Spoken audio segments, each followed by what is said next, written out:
శ్రీమాత్రే నమః. అందరికీ కూడా అమ్మవారి యొక్క ఆశీస్సులు ఉండాలని మనస్ఫూర్తిగా ఆ తల్లిని వేడుకుంటూ, ఈ రోజు సోమవారం. సోమవారం అంటే పరమేశ్వరునికి ఎంతో ప్రీతికరమైనటువంటి రోజు. మరి ఈ రోజున ఈ కథను వినడం వలన స్వామి అమ్మవార్ల యొక్క సంపూర్ణమైనటువంటి అనుగ్రహం మనపై ఉంటుంది. కాబట్టి భక్తి శ్రద్ధలతో ఈ కథను వినండి.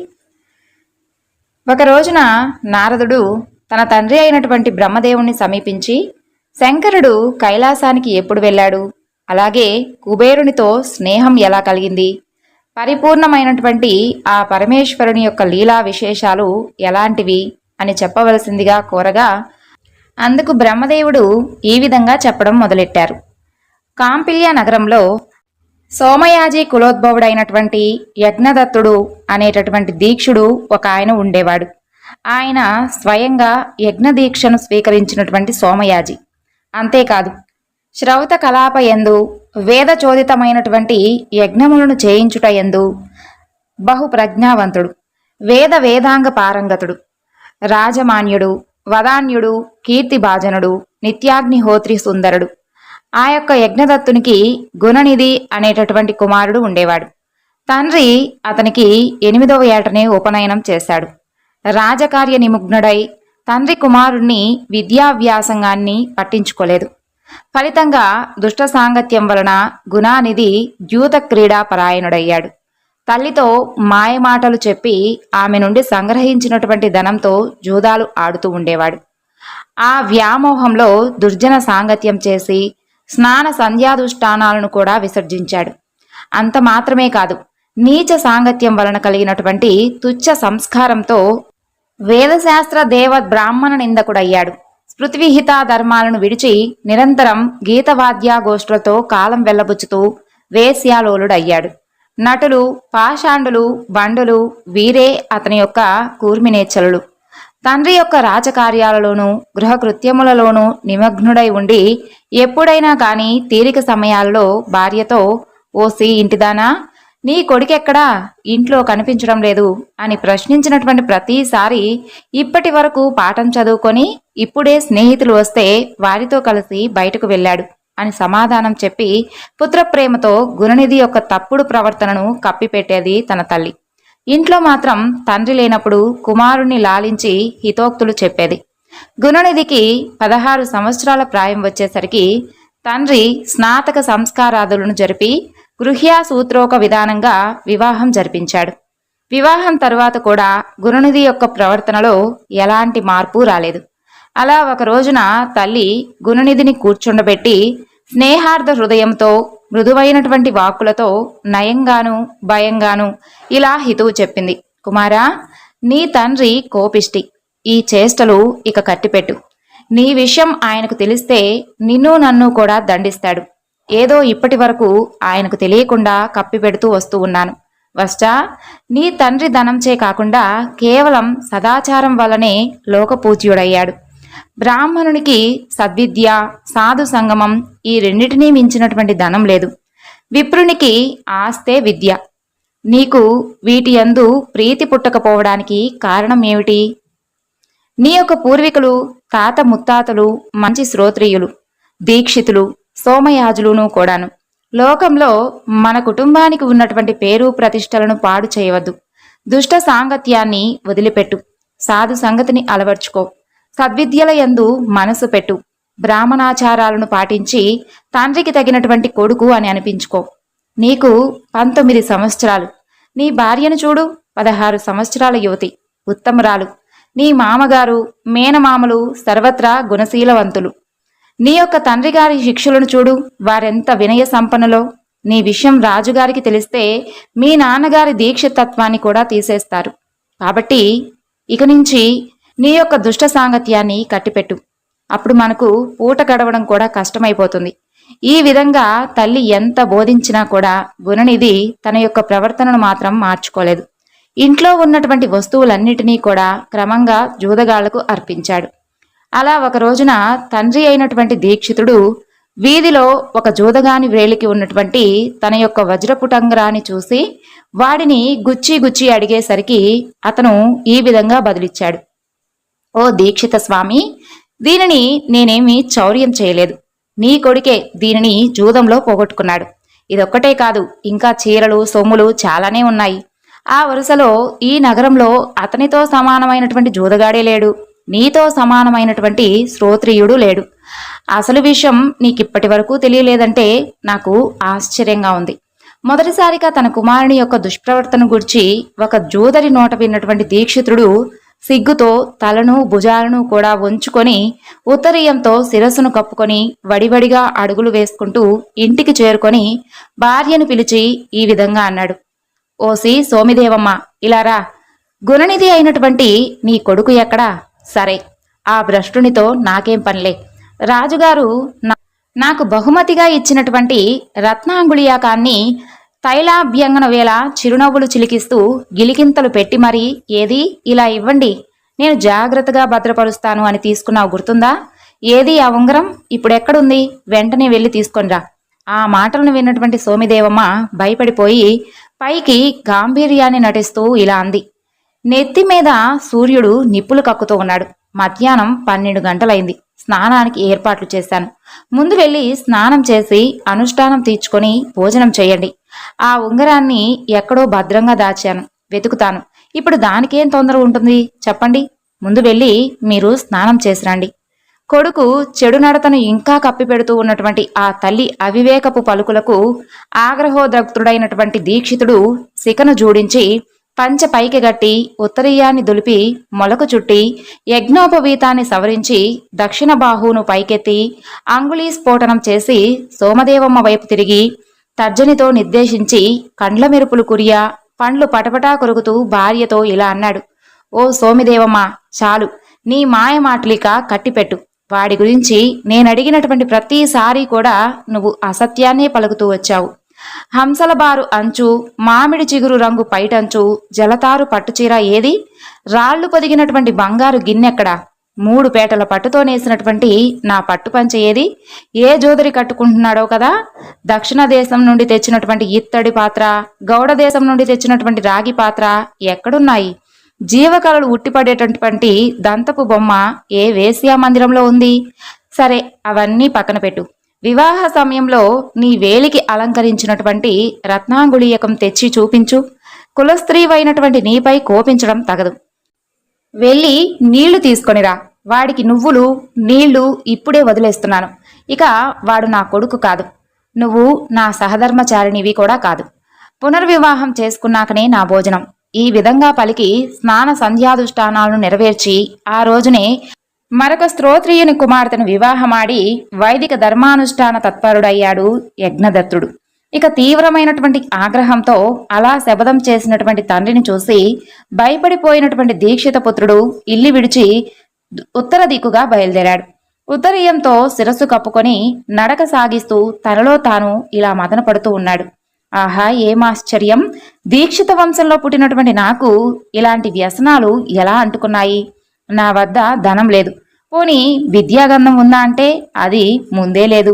దేశాంతరం ముందున్నటువంటి వాడికి విద్య ఉత్తమమైనటువంటి స్నేహితుడు కదా.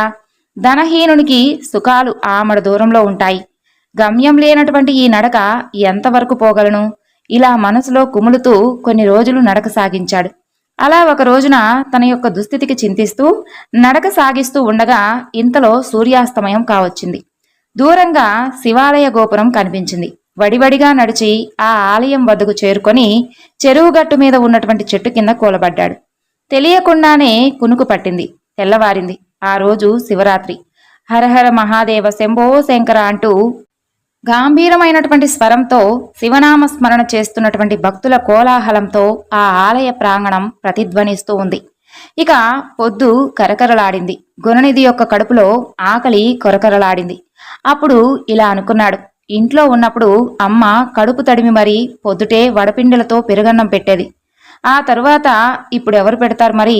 లోకంలో అమ్మ వంటి వస్తువు మరొకటి లేదు కదా. ఇలా అమ్మ చేసినటువంటి ఉపచారాలను స్మరించుకుంటూ తన వంటి సోమరిపోతులు లోకంలో సుఖంగా బ్రతకకుండా ఆకలిని సృష్టించినటువంటి ఆ బ్రహ్మ అపచారాన్ని నిందిస్తూ శుద్బాధ నివరోపాయాలను కళ్ళు మూసుకొని తదేక ధ్యానంతో చింతిస్తూ ఉండగా నానా రకాల రుచి పదార్థపు వాసనలు గుణనిధి యొక్క నాసాపుటాలకు చేరాయి. కళ్ళు తెరిచి చూసేసరికి ఒక పరమ మహేశ్వరాచార సంపన్నుడు స్వజనంతోనూ పరిచారకులతోనూ కలిసి అనేక మధుర భక్ష్యాలను శివ నైవేద్యం నిమిత్తం తీసుకుని వెళుతూ కనిపించాడు. ఇక నివేదనానంతరం శివభక్తులు నిద్రించగానే ఆ వంటకాలను పరిగ్రహించవచ్చు కదా అని ఆశించి శివాలయ గర్భగుడి ద్వారం దగ్గర భక్తునిలా శివనామస్మరణ చేస్తూ పూజ అయ్యే వరకు చూస్తూ కూర్చున్నాడు. వివిధ నృత్య గీతాలతో పరమేశ్వరుణ్ణి ఆరాధించి మహా నివేదనానంతరం భక్తులు అలసిపోయి నిద్రించారు. ఇదే అదునుగా గుణనిధి గర్భగుడిలోకి ప్రవేశించి మందప్రభతో వెలుగుతూ ఉన్నటువంటి దీపకాంతుల మధ్య భక్ష్యాలను గుర్తించలేక ఉత్తరీయాన్ని చించి అంచును ఒత్తిగా వేసి దీప ప్రకాశాన్ని పెంచి భక్ష్యాలను ఏరి కొంత తిని కొంత మూట కట్టుకొని త్వరగా బయటకు వెళుతూ ఉండగా చీకట్లో కాలు తగలగా నిద్రిస్తూ ఉన్నటువంటి వ్యక్తి లేచి దొంగ దొంగ అంటూ పెద్దగా అరిచాడు. ఆ అరుపుకు అందరూ లేచి అతన్ని పట్టుకొని గట్టిగా మొత్తారు. ఆ దెబ్బలకు తాళలేక ప్రాణాలను విడిచాడు దీక్షిత పుత్రుడైనటువంటి గుణనిధి. అతన్ని యమలోకానికి తీసుకుని వెళ్లేటటువంటి నిమిత్తం పాశముద్గురపానులైనటువంటి యమభటులు వచ్చారు. ఆ తరువాత అంతలో చిరుగంటలు మాలలు చేతిలో త్రిశూలాంగాల శివగణాలు అక్కడ సాక్షాత్కరించాయి. వర్ణాశ్రమాచార ధర్మాలను తప్పి సంచరించినటువంటి పుణ్యపాప వివక్ష లేనటువంటి ఈ మూర్ఖుడు యమదండనకు అర్హుడు అంటూ యమభటులు వాదించారు. దానికి ప్రత్యుత్తరంగా శివదూతలు ఇలా బదులిచ్చారు. ఓ యమకింకరులారా, సూక్ష్మమైనటువంటి శివధర్మాలను వివరిస్తాం వినండి. ఇతను శివరాత్రి నాడు ఉపవాసం ఉండి జాగరణ చేశాడు. శివనామస్మరణ చేస్తూ శివపూజను కల్లారా చూశాడు. దీపాన్ని వెలిగించాడు. శివప్రసాదాన్ని తిన్నాడు. ఈ కృత్యాలను ఆచరించిన వాడు ఎవ్వరైనా సరే శివ సాలోక్యాన్ని తప్పక పొందగలడు. ఇతను కొంతకాలం శివలోకంలో ఉండి ఆపై పుణ్యఫలం చే కళింగరాజుగా జన్మించబోతున్నాడు. ఈ విషయాన్ని మీ యొక్క ఏలికకు వివరించండి. ఆ మాటలకు బదులాడలేక యమదూతలు వెళ్ళిపోయి యమునకు విన్నవించగా యముడు ఇలా అన్నాడు. భట్లారా, మీరు శివభక్తుల జోలికి వెళ్ళకండి. విభూదితో త్రిపుండ్రాలను ధరించిన వారిని, శరీరమంతా కూడా భస్మం పూసుకున్న వారిని, రుద్రాక్ష జటాదారులను, శివవేషధారులను మీరు యమలోకానికి తీసుకొని రాకండి. ఆ విధంగా శివలోక ప్రాప్తిని పొందాడు గుణనిధి. అక్కడ శివగణాలతో కలిసి శివపార్వతులను చక్కగా సేవించి కొంతకాలం తర్వాత అరిందముడనేటటువంటి పేరు కలిగిన కళింగరాజుకు కుమారుడై జన్మించాడు. అతని పేరు దముడు. పూర్వజన్మ సంస్కారం చేత బాల్యం నుండే శివభక్తి అలవడింది. అతను రాజ్యాధికారాన్ని పొందగానే రాజ్యం అంతటా శివధర్మాలను ప్రచారం చేసి అనేక నూతన శివాలయాలను నిర్మించాడు. వాటిలో నిత్య ధూపదీప నైవేద్యాలకు తగినటువంటి ఏర్పాట్లు కూడా చేశాడు. బ్రతికి ఉన్నంత వరకు శివభక్తి తత్పరుడై పూర్ణ జీవితాన్ని అనుభవించినటువంటి దముడు మరణానంతరం రత్నదీప కాంతులకు నిలయమైనటువంటి అలకా నగరానికి ప్రభువై కుబేరనామంతో దిక్పాలకుడయ్యాడు. శౌనకాది మునులకు సూతుడు గుణనిధి గురించి ఈ విధంగా వివరించాడు. మునులారా, కుబేరునికి శివునితో మైత్రి ఏ విధంగా కలిగిందో ఆ వృత్తాంతాన్ని కూడా చెబుతాను వినండి. పూర్వం పద్మకల్పంలో బ్రహ్మమానస పుత్రుడైనటువంటి పులస్త్యునకు విశ్రవసుడు అనేటటువంటి కుమారుడు కలిగాడు. అతనికి వైశ్రవణుడు అంటే కుబేరుడు అని పేరు పెట్టారు. అతను తన యొక్క తపస్సుచే పరమేశ్వరుణ్ణి మెప్పించి విశ్వకర్మ నిర్మితమైనటువంటి అలకాపురికి రాజై దానిని పాలించాడు. పాద్మకల్పం గతించి మేఘవాహన కల్పం రాగా యజ్ఞదత్తుని కుమారుడైనటువంటి గుణనిధి కుబేరుడై అలకాధిపతి అయ్యాడు. పూర్వజన్మ సంస్కారంచే శివభక్తి ప్రభావాన్ని ఎరిగినటువంటి కుబేరుడు కాశీ నగరాన్ని చేరుకొని అచంచలమైనటువంటి భక్తితో శివుని గురించి తపస్సు చేశాడు. అతని యొక్క తపశ్చర్యకు ప్రీతుడైనటువంటి విశ్వేశ్వరుడు విశాలాక్షితో కూడి సాక్షాత్కరించాడు. తపోధరుడైనటువంటి కుబేరుడు ఆ ఆది దంపతులను చూసి ఆ తేజస్సును చూడలేక వెంటనే కన్నులు మూసుకొని ఇలా ప్రార్థించాడు. ఓ దేవదేవా, చంద్రశేఖర, శంభో శంకర, నిన్ను ప్రత్యక్షంగా చూడగలిగేటటువంటి శక్తిని అనుగ్రహించు. అదొక్కటే నేను నిన్ను కోరేటటువంటి వరం. ఈశ్వరానుగ్రహాన్ని పొందినటువంటి కుబేరుడు సూర్యకాంతికి వికసించినటువంటి పద్మంలా మెల్లగా రెప్పలెత్తి చూసేసరికి మహాలావణ్య రత్నాకరమైనటువంటి జగదంబతో కూడి ఉన్నటువంటి పరమేశ్వరుడు చిదానంద దరహాసంతో దర్శనమిచ్చాడు. లోకనాథుని చెంత ఉమాదేవిని కూడా దర్శించినటువంటి కుబేరుడు ఇలా అనుకున్నాడు, ఆహా, ఏమా రూప సౌందర్యం, ఏమి ప్రేమ సౌభాగ్యం, ఏమా శోభ, ఏమా నైనద్యుతి. ఇలా శివకామిని సౌందర్యాన్ని సందర్శించి మితిమీరి అతి వేగంగా ప్రవర్తించినటువంటి కారణంగా కుబేరునికి ఎడమ కన్ను పగిలిపోయింది. దానిని పరికించినటువంటి పార్వతీదేవి పరమేశ్వరునితో, నాదా, ఏమి ఈ యొక్క దుష్ట తాపసుడు నా సౌందర్యాన్ని ప్రశంసిస్తున్నాడు? మదనాంతకులైనటువంటి మీ యొక్క దర్శన సౌభాగ్యాన్ని పొందాక కూడా ఈ యొక్క తాపసునిలో కామబీజం నశించలేదు అంటే తపస్సంతా కూడా వ్యర్థమైనట్లే కదా అని అంది. దానికి పరమేశ్వరుడు ప్రత్యుత్తరమిచ్చాడు, దేవి, ఇతను దుష్టుడు కాదు, మనకు ఇష్టుడైనటువంటి కుమారుడు. ఇతను నీ సౌందర్యాన్ని కాదు, సౌభాగ్యాన్ని వర్ణిస్తున్నాడు. నా అర్ధాంగివైనటువంటి నీవు నీ యొక్క తపస్సంపదను మనసులో మననం చేసుకుని మైమరిచిపోతూ ఉన్నాడు. దేవికి ఇలా ప్రత్యుత్తరం ఇచ్చినటువంటి పరమేశ్వరుడు కుబేరునితో, వశ్చా, నీ తపస్సుకు సంతోషించాను. నువ్వు నవవిధులకు నాదుడవవుతావు. గుహ్యాకులకు, యక్షులకు, కిన్నెరలకు, పుణ్యాత్ములకు ప్రభువుగా ఉంటావు. ఈ పైన నీవు నాకు నిత్య సన్నిహితుడవు. నేను నీకు సన్నిహితంగా అలకా నగరానికి సమీపంగా ఉంటాను. లోకపావని అయినటువంటి ఆమె నీ తల్లి, ఆమె పాదాలకు నమస్కరించు అని దయతో ఆజ్ఞాపించగానే కుబేరుడు ఆమె పాదాలపై పడ్డాడు. సుప్రసన్నమైనటువంటి మనస్కురాలైనటువంటి ఆ తల్లి కుబేరునితో, వశ్చా, నిరంతరం నీకు మా యందు భక్తి వర్ధిల్లునుగాక. ఈ పైన ఎర్రని ఒకే ఒక్క నేత్రం కలవాడు అవుతూగాక. నా యందు ఈర్ష్యను పొందేవు కాబట్టి కుబేరా, నీవు కుబేరా అనేటటువంటి నామంతో ప్రసిద్ధుడువవుగాక అని పలికింది. అలా కుబేరునికి వరాలిచ్చి అలకానగర సమీపంలో ఆది దంపతులు కైలాసాన్ని నివాసంగా చేసుకొని సుఖంగా ఉంటున్నారు.